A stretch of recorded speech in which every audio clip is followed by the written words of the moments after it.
I don't know if you realize this or not, but this is my spot.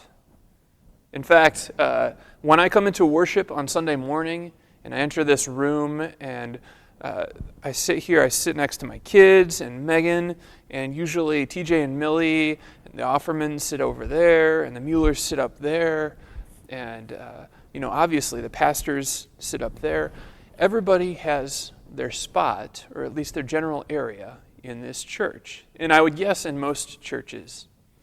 And so I was thinking about this not too long ago because my kids and I have this little activity that we do when they start to get restless.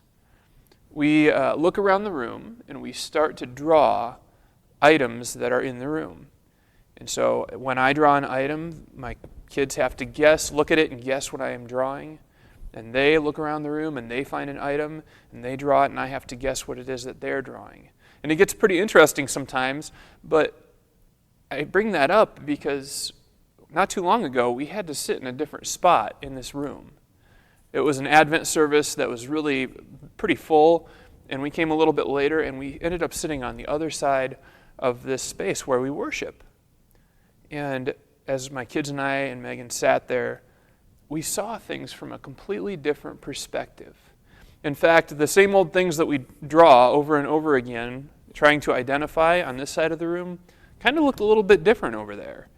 And so it gave us a whole new set of items to draw and to identify for our activity.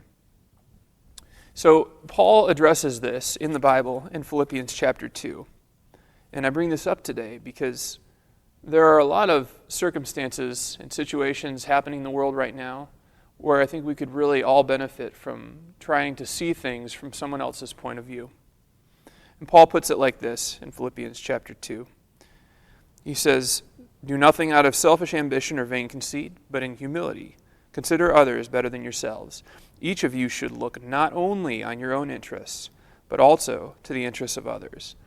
Your attitude should be that of Christ Jesus, who, being in very nature God, did not consider equality something to be grasped."